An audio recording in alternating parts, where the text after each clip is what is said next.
बिस्मिल्लाहिर्रहमानिर्रहीम। नाज़रीन अस्सलाम वालेकुम। अब क्या होगा कि अगली किस्त के साथ आपका मेज़बान शाहाब अंसारी आपकी खिदमत में हाज़िर है। आज का हमारा मौजू है बुत परस्ती बमुकाबला शख्सियत परस्ती। मुल्क अज़ीज़ पाकिस्तान को आज तक जिन आफात और बलाओं का सामना करना पड़ा, उनमें से एक बहुत बड़ी बला का नाम है शख्सियत परस्ती। आज तक हमने सड़कों पर, गलियों में, मोहल्लों में, हर जगह, घरों में यही सुना और यही देखा कि फ़लाँ आएगा, फ़लाँ जाएगा, फ़लाँ अच्छा है, फ़लाँ बुरा है, और तमाम लीडरान के बारे में मुख्तलिफ़ किस्म के आरा सुनते रहे। आज हम जिस मौजू पर बात करना चाहते हैं वो बज़ाहिर शायद इतना अहम महसूस ना हो, लेकिन अगर हम ज़मीनी हक़ाइक़ पर नज़र डालें और पाकिस्तान के 60 की दहाई से लेकर आज तक की प्रोग्रेस के बारे में सोचें और वो तमाम मामलात, तमाम मसाइल जिनका हमें सामना है, उनका हकीकी जायज़ा लें, तो शायद हमारी समझ में ये बात बेहतर तौर पे आ जाएगी कि हमारी तरक्की और खुशहाली के रास्ते में जो बड़ी रुकावटें हैं, उनमें से एक शख्सियत परस्ती भी है। हमारे आबा व अजदाद ने, हमारे इस्लाफ ने बुत परस्ती के ख़िलाफ़ जिहाद किया, जानें दी, जानों के नजराने पेश किए और हक़ और बातिल की लड़ाई में हमेशा हक़ का साथ दिया और हक़ के लिए खड़े हुए, और इसके लिए बेशुमार कुर्बानियाँ हमारे सामने मौजूद हैं। आखिर ऐसा क्यों है? हक़ क्यों ज़रूरी है? सच्चाई क्यों ज़रूरी है? बुत परस्ती और शख्सियत परस्ती क्यों मना है? उसकी वजह यह है कि हम जब किसी से ज़रूरत से ज़्यादा तवक्कुआत लगाते हैं तो असल में हम अपने बारे में बिल्कुल सोचना छोड़ देते हैं और दूसरों के ज़ोर बाजू पर तकिया करना शुरू कर देते हैं। अल्लाह ताला ने वाज़ेह तौर पर कुरान पाक में ये फ़रमाया है, और जिसको जनाब अल्लामा इकबाल रहमतुल्लाह अलैह ने अपने अशार में ढाल कर हम तक पहुँचाया कि खुदा ने कभी उस कौम की हालत नहीं बदली, ना हो जिसको ख्याल ख़ुद अपनी हालत के बदलने का। तो हमने क्योंकि अपनी हालत ख़ुद बदलने पे इतनी तवज्जो नहीं दी। 60 की दहाई का पाकिस्तान दुनिया भर में तरक्की के हवाले से एक मॉडल करार दिया जाता था, और बहुत से ममालिक ने, जिनमें कोरिया, जिसे आज साउथ कोरिया कहते हैं आप, ने भी पाकिस्तान के 5 साला मंसूबे पर बाकायदा अमल करते हुए तरक्की और खुशहाली पाई, और आज कोरिया दुनिया में कहाँ है आप सबके सामने है।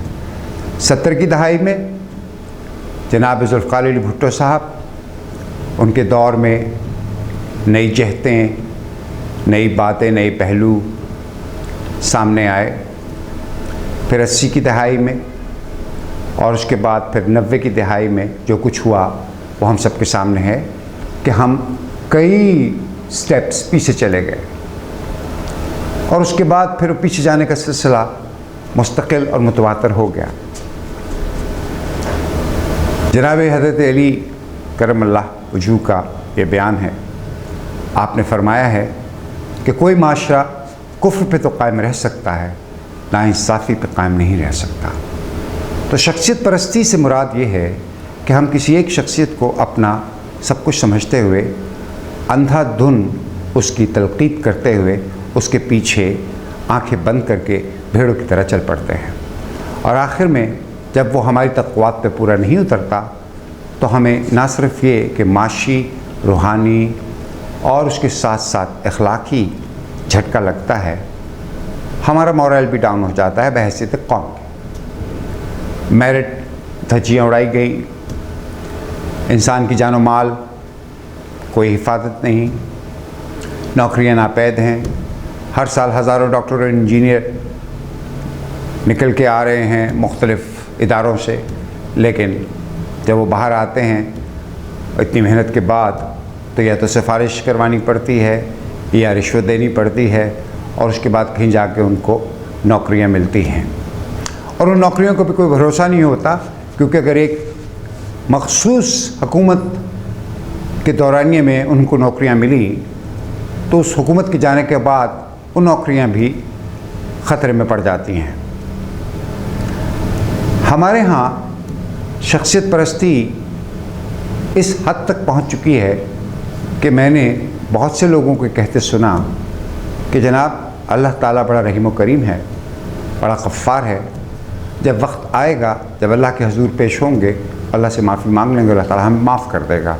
लेकिन आज दुनिया के मसाइल हमारे सामने हैं, आज जो बिजली के पानी के मसाइल हमारे सामने हैं, आज जो हमें थानेदार के सामने खड़ा होना पड़ता है, आज जो हमें ब्यूरोक्रेट्स के सामने खड़ा होना पड़ता है, आज जो मुश्किलात हमें ज़मीनी तौर पर सामने हैं, उनसे निपटने के लिए हमें कंप्रोमाइज़ करने पड़ते हैं, अपने लिए नहीं, अपनी औलाद के लिए, अपने ख़ानदान के लिए। इस्लाम बड़ा सीधा साधा है। इस्लाम में कोई दरमियान का रास्ता, शॉर्टकट्स नहीं है। या सच है या झूठ है, या हक़ है या बातिल है। और हक़ के लिए गारंटीज़ हैं, झूठ और बातिल के लिए गारंटीज़ नहीं हैं। ये सब कुछ जानते हुए भी हम फिर भी उस ट्रैप में गिरते हैं और उस ट्रैप की वजह से हम नुकसान भी उठाते हैं। उसके बावजूद हम अपनी तमाम कोताहियों से किसी तरह भी सबक हासिल नहीं करते। जैसे किसी ने बहुत पहले कहा था कि तारीख़ से हम ये सबक सीखते हैं कि तारीख़ से हम कोई सबक नहीं सीखते। लिहाजा इस अमर की ज़रूरत है कि हम शख्सियत परस्ती को छोड़कर, जो कि बुत परस्ती की एक नई जदीद शक्ल है, उसे छोड़कर हम अल्लाह पर, अपनी मेहनत पर, ईमानदारी पर भरोसा करें और अपना काम, अपनी ज़िम्मेदारियां बखूबी अंजाम दें। और बाकी मामलात जो हैं वो अल्लाह पर और अल्लाह ताला ने जिन लोगों को हमारा वसीला बनाया है उन पर छोड़ दें। ये सब कुछ करने के लिए सबसे पहले हमें अपनी सफ़ों में इत्तेहाद पैदा करना है, एक दूसरे से मोहब्बत पैदा करनी है, हमें एक दूसरे का हाथ पटाना है, ताकि पाकिस्तान जो आज से 50 साल पहले जिस जगह खड़ा था वहाँ से दोबारा अपने सफ़र का आगाज़ किया जाए और एक बेहतरीन दौर की तरफ जाया जाए। नाज़रीन किराम, किसी शायर ने बहुत खूब कहा है, आज की सूरत हाल के बारे में शख्सियत परस्ती बमुकाबला बुत परस्ती के हवाले से इससे ज़्यादा मौजू शेर शायद हमें कहीं और ना मिले कि वो बुतों ने डाले हैं वसवसे कि दिलों से खौफ खुदा गया, वो पड़ी हैं रोज़ क़यामतें ख़याल रोज़े जज़ा गया। अभी ही कैफियत 23 करोड़ पाकिस्तानियों की है कि रोज़े जज़ा का खौफ अपनी जगह, लेकिन रोज़े जज़ा के खौफ से ज़्यादा उन्हें उन ज़मीनी बुतों का खौफ है कि जो उनकी ज़िंदगियों को इंतहाई मुश्किल में डाल देते हैं। आज के जदीद दौर में जबकि दुनिया चाँद से भी आगे सितारों पे कमर डाल चुकी है, हम आज भी बिजली और पानी से महरूम हैं। हमारे बड़े बड़े शहर, हमारे देहात बिजली और पानी से महरूम हैं। ये क्यों है? प्लानिंग की कमी है। ये क्यों है? बेईमानी है। ये क्यों है? इसका जवाब हमें तलाश करना है और हमें मिल के तलाश करना है और हमें अपनी सफ़ों में इत्तेहाद भी पैदा करना है और अपने गिरेबानों में भी झांकना है कि हम अपने माशरे को क्या दे रहे हैं। आने वाली नस्लों के लिए ये ज़रूरी है कि हम अपनी मसरूफ़ ज़िंदगियों में से सिर्फ एक लम्हा निकाल कर 1 मिनट के लिए बैठ कर ये सोचें कि हम कहाँ गलत थे, हमने कहाँ गलती की, हमें अपनी गलतियों को कैसे सुधारना है। इसमें कोई रॉकेट साइंस की ज़रूरत नहीं है, इसमें किसी बहुत पढ़े लिखे आलिम फाजिल एनालिस्ट की ज़रूरत नहीं है। आप अपना मुआवजा ख़ुद कर सकते हैं, हमें अपना मुआवजा ख़ुद करना चाहिए, हमें बैठकर ये सोचना चाहिए, क्योंकि अब सिचुएशन नाउ और नेवर है। लिहाजा आज ही हमको इस बात पे अपने आप को तैयार करना है। अल्लाह ताला आपका हामी नासिर हो और उम्मीद करते हैं कि आपको हमारे प्रोग्राम पसंद आया होगा।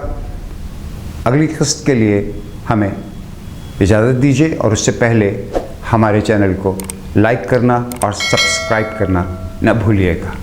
بہت شکریہ. پاکستان زندہ باد.